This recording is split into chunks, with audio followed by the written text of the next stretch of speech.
Let's watch. If I make one mistake, a little thing, oh, he mentioned something wrong, he got a wrong date, it's like headlines all over. So I said, the founder of ISIS. Obviously, I'm being sarcastic. Then, but not that sarcastic, to be honest with you. And they all said, he should not say that. That is not, they should call him an enabler. Call him an enabler. He's an enabler.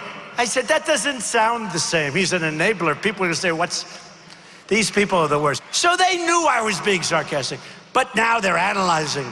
Did I really mean that? How could I say that?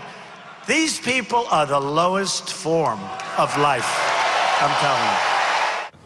Well, this comes after Donald Trump in just the last 48 hours made the accusation multiple times, repeatedly doubling down on his charge every chance he got. And here's Trump doubling and tripling and quadrupling down on the charge that President Obama is a founder of ISIS. Here he is. He is the founder of ISIS. He's the founder of ISIS, okay? He's the founder. As far as I'm concerned, and I'll say it to anybody that wants to listen, he is a founder of ISIS. They must love him. Barack Obama is the founder.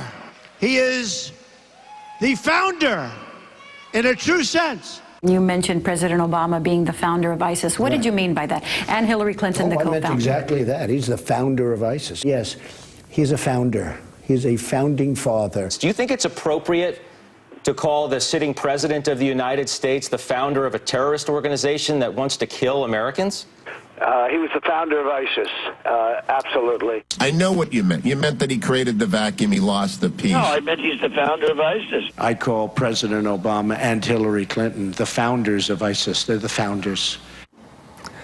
You know, I don't think I've ever seen anything quite like this. Anyway, I'm joined right now by NBC's Howie Jackson, who's at the Trump rally in Altoona, Pennsylvania, the home of Jack Murtha. Let me ask you this, Howie.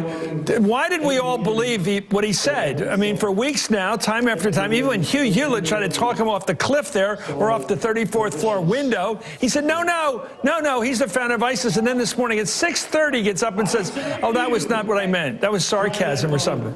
How do you figure?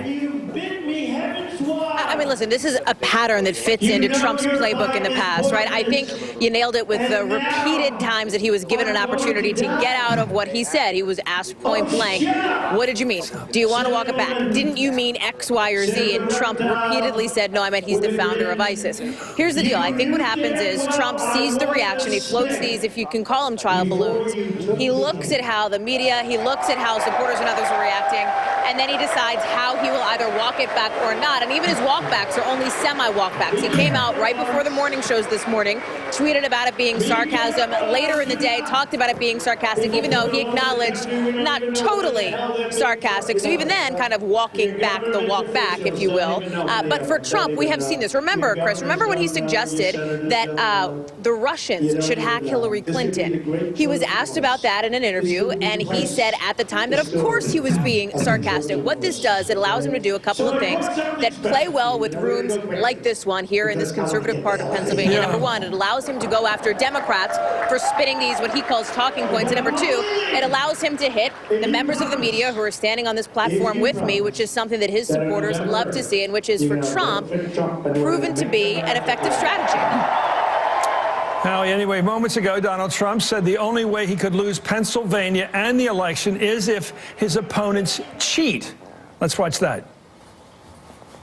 The only way we can lose, in my opinion, I really mean this, Pennsylvania, is if cheating goes on. And we have to call up law enforcement, and we have to have the sheriffs and the police chiefs and everybody watching. Because if we get cheated out of this election, if we get cheated out of a win in Pennsylvania, which is such a vital state, especially when I know what's happening here, folks. I know she can't beat what's happening here. The only way they can beat it, in my opinion, and I mean this 100%, if in certain sections of the state they cheat. Well, you know what he's talking about, Howie. He's talking about Philadelphia. That's what he's taught. Certain sections of this state, certain sections. I know what he's talking about when he's out in Altoona and Johnstown. That's a message. They cheat in Philly. That's what he's saying. They wouldn't cheat here in Johnstown or in Altoona or even Pittsburgh. No, they cheat back in the East, back in Philly. I know what he's saying. Right. I mean, he talked about Philly. When he brought up Philly, by the way, and you know, as a Pennsylvania man yourself, as I mean, people here booed, right? They jeered the mention of that. They mention of Philadelphia, for example. But this idea that Trump is continuing to talk about a rigged system plays on two fronts. Number one, to Trump, it's a way of continuing to promote this argument that the big guys are stacking it up against him, that he's the underdog and that he's fighting for the people like the ones in Altoona. On the flip side, his critics argue that this is actually one of the more dangerous long-term arguments that Donald Trump is making, that when we all wake up on November 9th, that if Trump loses, he can then point to the system and say it's not right, it's not fair, it's rigged, that undermines the foundation of what the election system is built on in this country. It is an argument that he started making just a couple of weeks ago and that he's brought up time and time again at places and rallies like this one. You know, it'll sell in Ecuador. That's the kind of stuff they do in third world countries with less developed democracies. You always say you'll have it stolen because then you never really lose. Anyway, thank you, Howie Jackson, for the reporting there up in Altoona. I'm joined right now by Eli Stokols, national politics.